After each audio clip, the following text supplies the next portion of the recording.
见面啦！我是兔团。首先给大家3秒钟时间，看看我有什么变化。3、2、1，当当！是的，我剪了头发。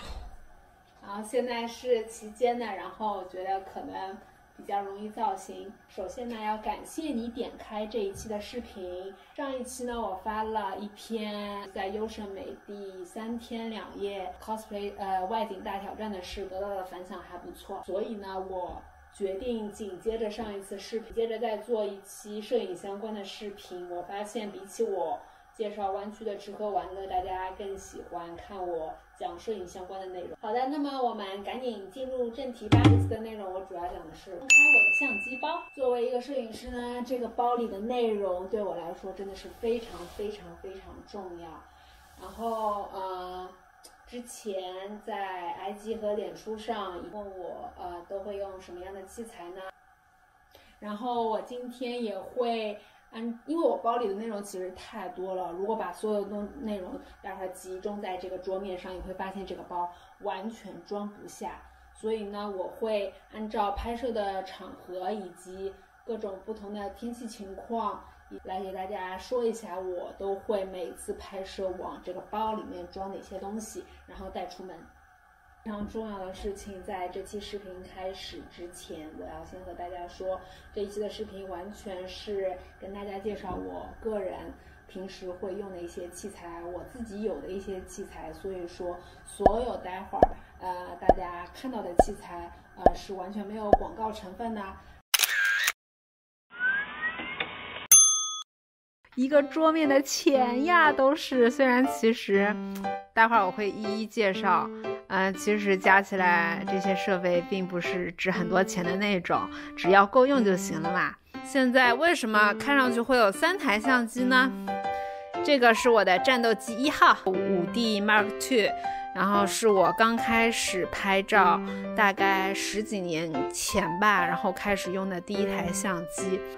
这个是现任战斗机2号，这个是战斗机3号胶片机，然后这就是我现在的现任啦，那个索尼的那个 A7R2，这台3号是我最近然后收的一台二手的胶片机，来看一下，这台是佳能的 AE1， 然后选这台很大的原因是它的卖相很好，是的，非常适合那个妹摄啦。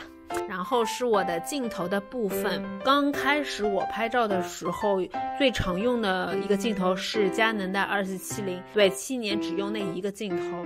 然后现在是索尼，我现在常用的是这个55 1.8 头28，然后 F2 的头，以及我个人非常喜欢的巴语怪，我用的是2个神牛的头，然后它是 TT350 的，及2个 LED 灯。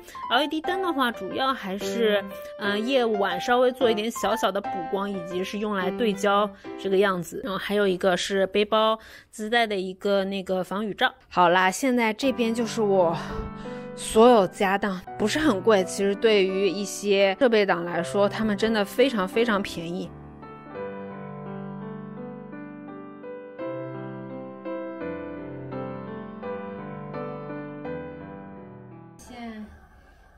这些基本上是我平时无论是去哪里以及参加什么样的拍摄场合都会带的，就是已经装进去的一些东西。我通常我一共有3张卡，以及引闪器，哪怕我不是去拍夜景，哪怕我今天没有带闪光灯，我还是会把它带着。为什么呢？我怕丢。座架，然后以及闪光灯的那个彩色filter， 这些都是很小的东西，然后也完全不占分量和那个格子嘛，所以我会一直带着。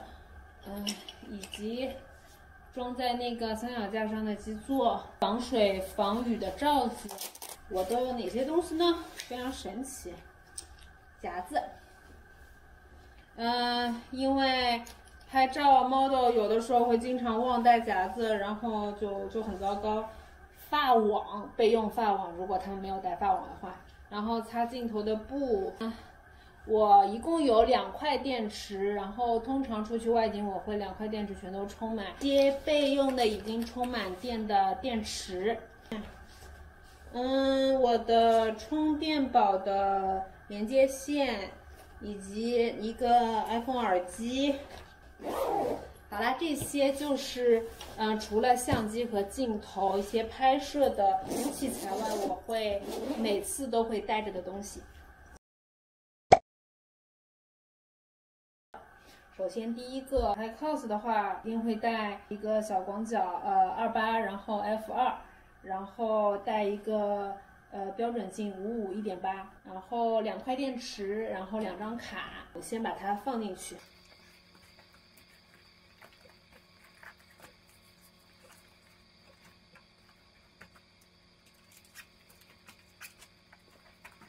但是呢，因为拍 cos 一定可能涉及到在黄昏或者比较暗的，或者甚至拍夜景的时候，我就会考虑带1个或者2个的闪光灯。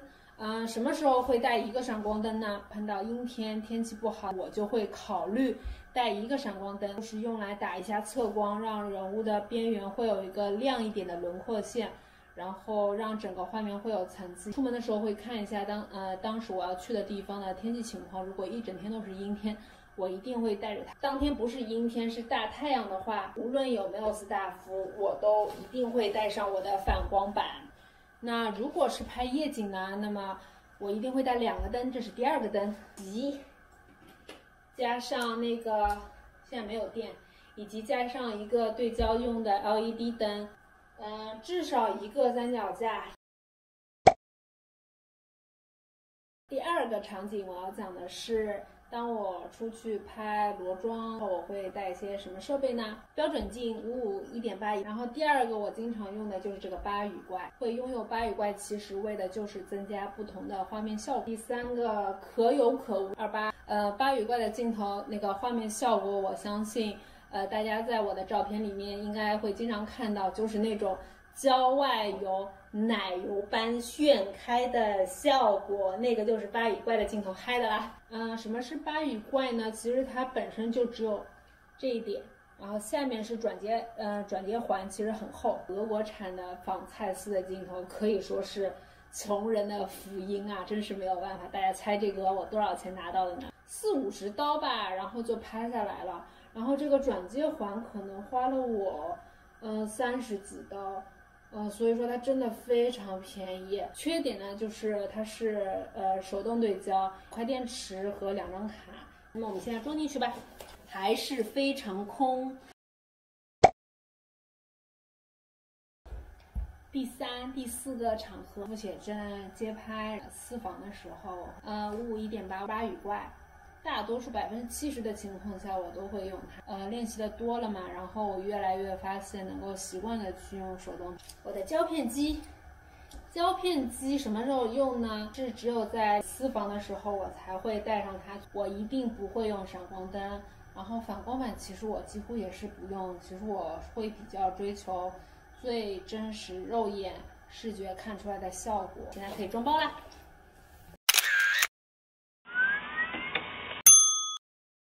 这就是我的财富。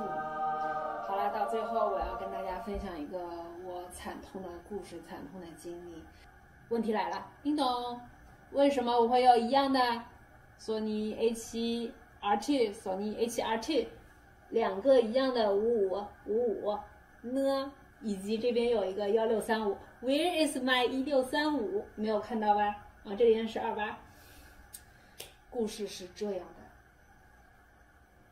因为我的2号他已经被人偷了。自拍外景拍完之后，我去买吃的，打包一个外卖。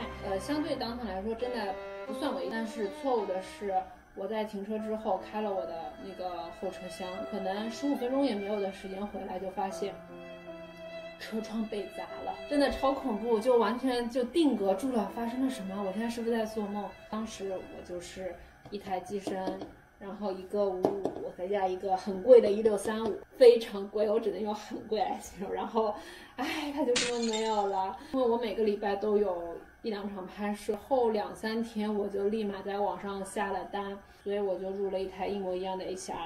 当时其实3已经在降价了，是我真的经济非常有压力，就是在那么短的时间内，我得把全套所有买齐，哪怕当时的3。